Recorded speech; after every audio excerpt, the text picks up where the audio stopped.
Shalom adik-adik kelas tengah dan kelas besar.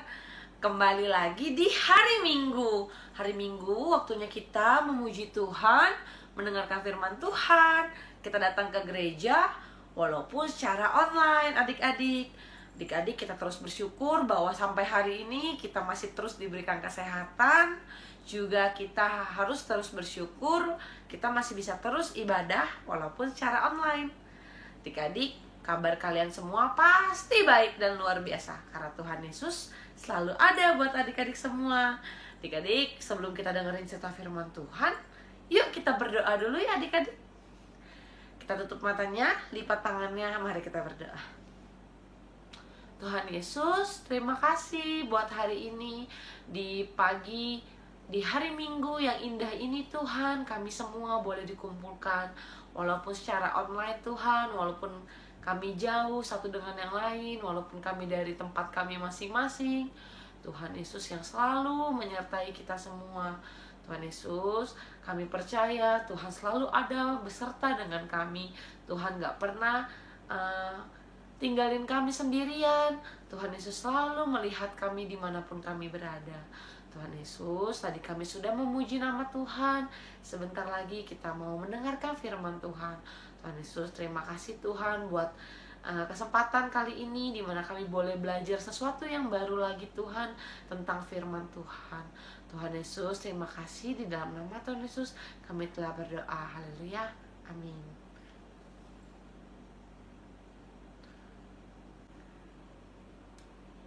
Nah adik-adik, kita mulai ya dengerin cerita firman Tuhan ya. Tapi sebelum kita mulai, aku mau tanya sama kalian semua. Adik-adik pernah gak disuruh sama mama papa tapi gak nurut? Coba yang pernah kayak gitu tunjuk tangan. Cici Aling aja pernah loh. Iya adik-adik, jadi kita itu pernah ya adik-adik, pasti pernah kalau disuruh mama papa kita tapi gak nurut. Misalnya diminta tolong untuk ambil minum, atau untuk tidur siang, atau kerjain PR. Aduh mama papa, kita kayak nolak gitu, kita gak mau kerjain. Adik-adik, coba deh bayangin gimana perasaan mama sama papa kita kalau kita tolak apa yang mereka suruh. Sedih ya adik-adik pasti ya. Nah hari ini kita dengerin cerita firman Tuhan tentang seseorang, satu tokoh Alkitab yang sangat terkenal. Dia itu dipanggil sama Tuhan. Dia itu diberikan perintah sama Tuhan. Dia disuruh Tuhan ke satu kota, tapi dia menolak adik-adik. Nah kita mulai ya ceritanya adik-adik.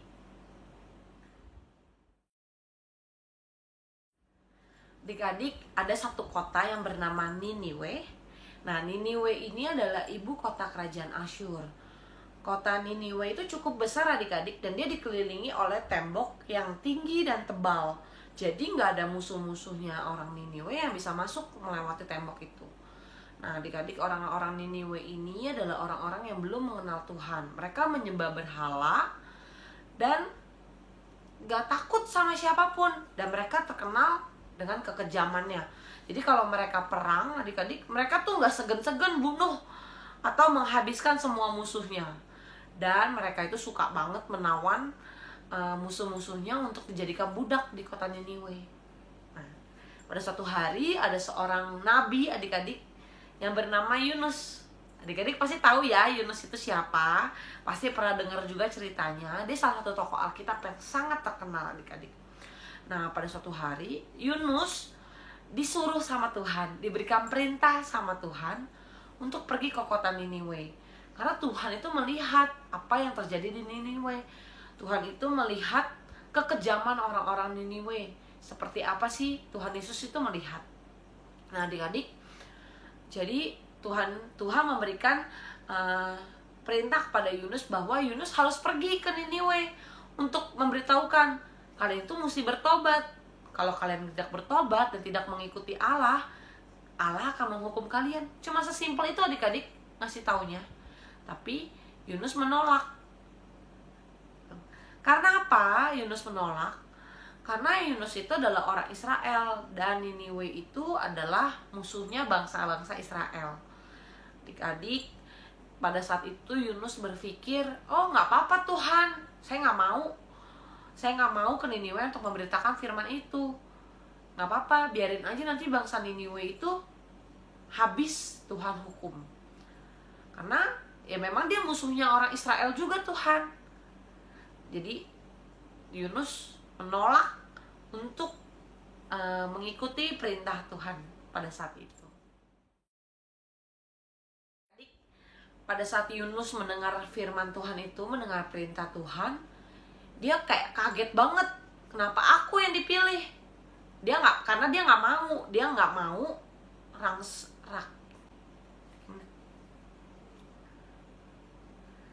Nah, adik-adik, pada saat Yunus mendengarkan firman Tuhan itu, mendengarkan perintah Tuhan, dia itu menolak adik-adik. Dia nggak mau. Kayak yang tadi aku bilang, bahwa Yunus itu nggak suka sama orang-orang di Niniwe. Jadi dia berharap memang, oh ya udah Tuhan, hancurkan aja semua, Tuhan hukum. Karena dia kan nggak suka sama bangsa Niniwe kan adik-adik. Tapi karena dia menolak, dia itu merasa kok nggak tenang ya gitu. Jadi dia kalau di rumah atau dia di sendirian, kok dia merasa gelisah banget ya. Dia merasa hatinya tuh nggak tenang karena dia menolak perintah Tuhan itu. Jadi pada saat itu Yunus memutuskan untuk dia melarikan diri dari Tuhan. Karena rasa nggak tenang itu, dia mencoba pergi dari perintah Tuhan. Nah, jadi dia cepet-cepet tuh dia pergi ke pelabuhan dekat rumahnya. Lalu dia pergi ke kota Tarsis, adik-adik. Nah, kota Tarsis itu letaknya nih, posisinya ada di arah yang berlawanan dengan kota Niniwe. Jadi kota Niniwe, anggap ya, kota Niniwe adanya di sebelah sini. Nah, kota Tarsis ada di sebelah sini. Jadi dia pergi ke arah yang berlawanan dengan kota Niniwe. Karena rasa nggak tenang itu, dia semakin gelisah adik-adik, semakin nggak tenang. Dan dia beli tiket kapal, lalu dia naik, dia buru-buru, dan dia buru-buru turun ke kamar kapal. Jadi ada deck ya adik-adik, kalau di kapal itu dia paling bawah, paling gelap. Dan dia kayak dalam hatinya bilang, aduh Tuhan gak akan temuin gue nih di sini. Tuhan gak akan menemukan saya karena saya ada di dalam kapal yang paling bawah, yang paling gelap. Tuhan gak akan menemukan saya adik-adik. Dia berkata seperti itu. Nah, menurut adik-adik, apakah itu benar? Apakah Tuhan tidak melihat kita walaupun kita di tempat gelap sekalipun? Enggak ya adik-adik. Jadi Tuhan itu selalu melihat kita dimanapun kita berada. Mau kita di tempat gelap, di tempat pojok, ujung, dimanapun Tuhan akan selalu melihat kita adik-adik. Nah, pada saat itu dia tetap pergi tuh ke kota Tarsis menggunakan kapal itu, dan dia sudah ada di dalam kapal itu adik-adik.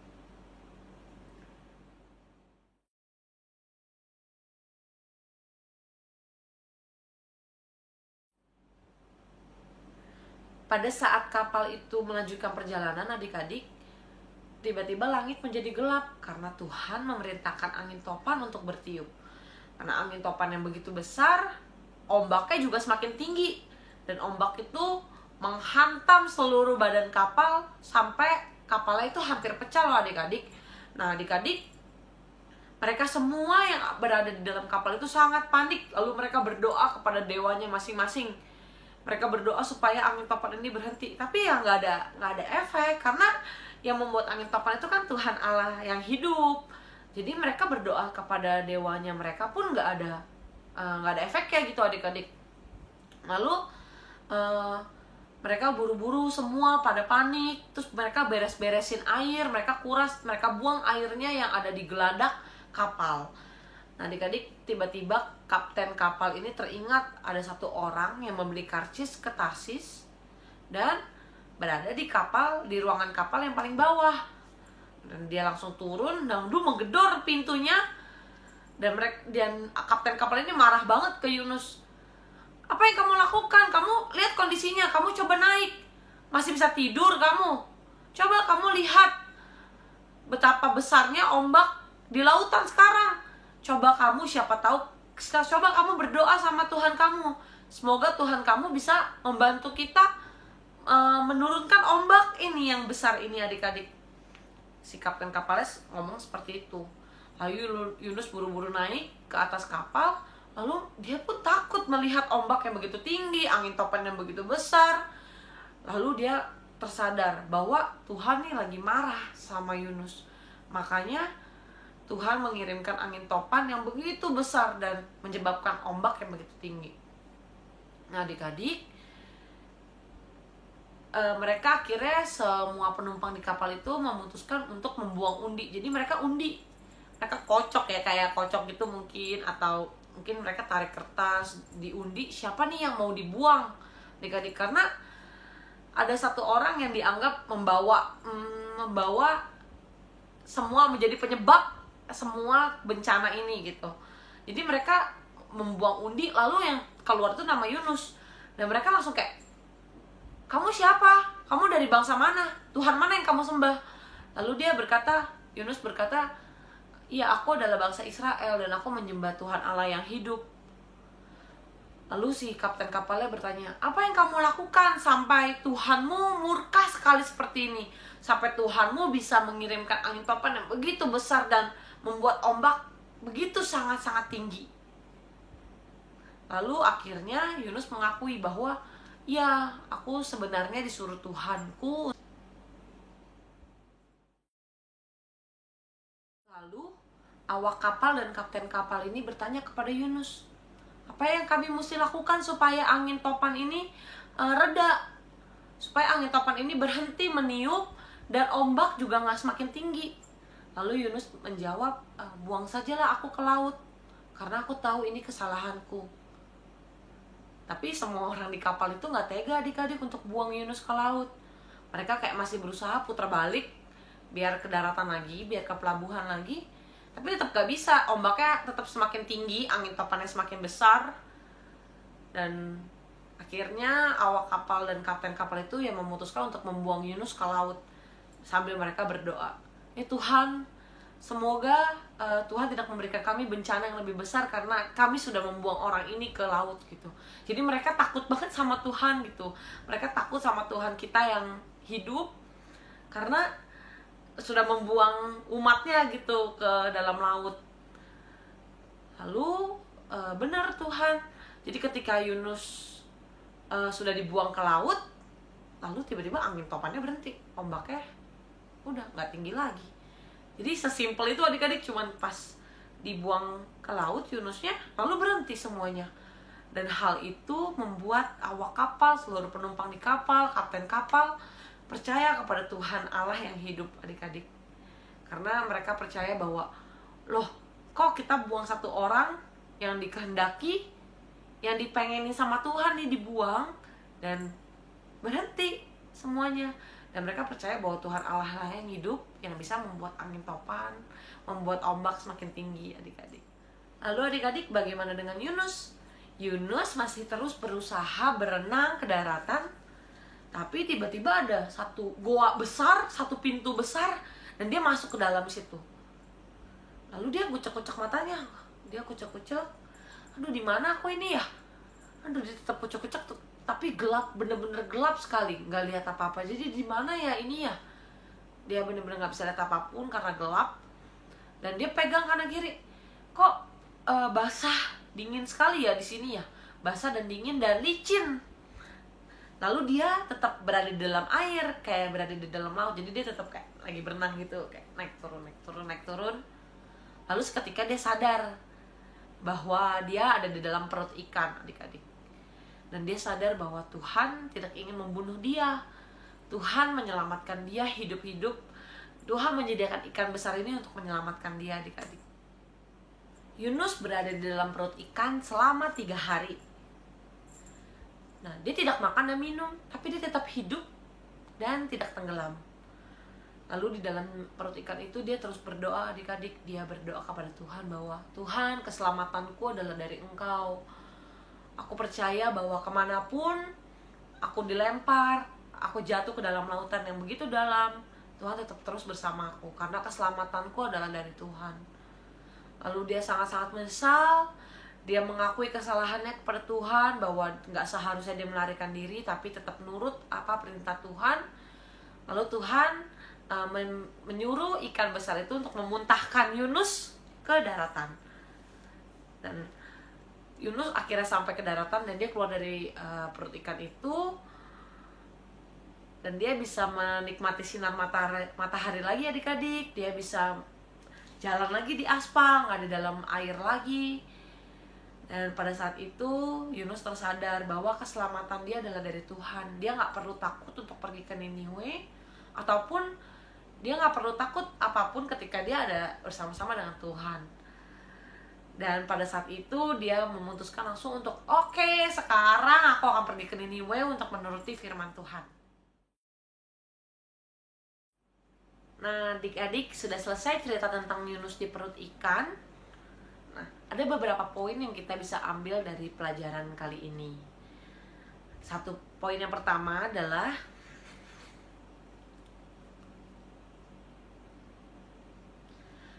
sudah selesai cerita tentang Yunus di perut ikan.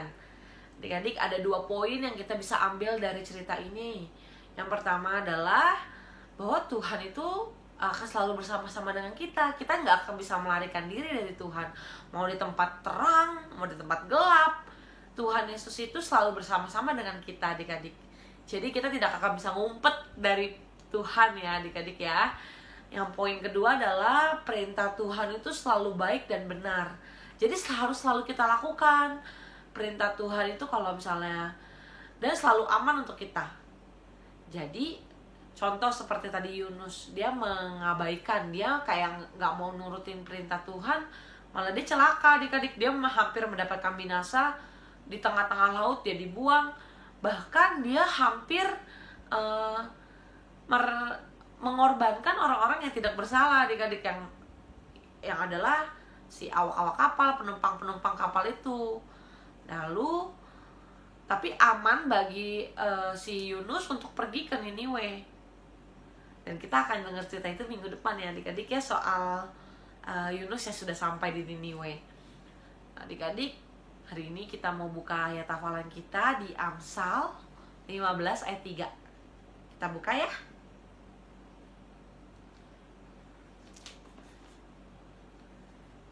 Di Amsal 15 ayat 3. Adik-adik, kita baca sama-sama ya. Amsal 15 ayat 3. Mata Tuhan ada di segala tempat, mengawasi orang jahat dan orang baik. Sekali lagi, dari Amsal ya.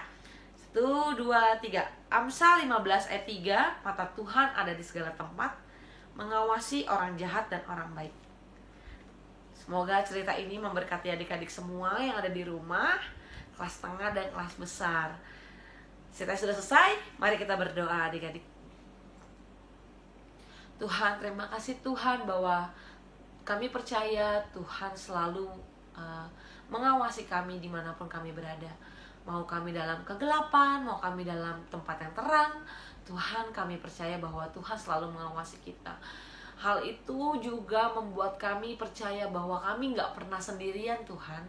Walaupun di tengah-tengah kondisi dunia yang seperti ini sedang ada COVID, kami percaya bahwa Tuhan gak pernah meninggalkan kami sendirian. Tuhan, terima kasih Tuhan buat kesehatan, buat segala sesuatu yang sudah Tuhan berikan kepada kami semua. Tuhan Yesus, terima kasih Tuhan. Terima kasih buat adik-adik kami yang di kelas tengah dan kelas besar. Kami juga gak lupa mendoakan adik-adik kami di kelas kecil dan kelas balita. Tuhan yang jamah satu persatu, Tuhan yang berkati. Tuhan Yesus, terima kasih. Di dalam nama Tuhan Yesus kami telah berdoa dan mengucap syukur. Haleluya, amin. Selamat hari Minggu, Tuhan Yesus memberkati.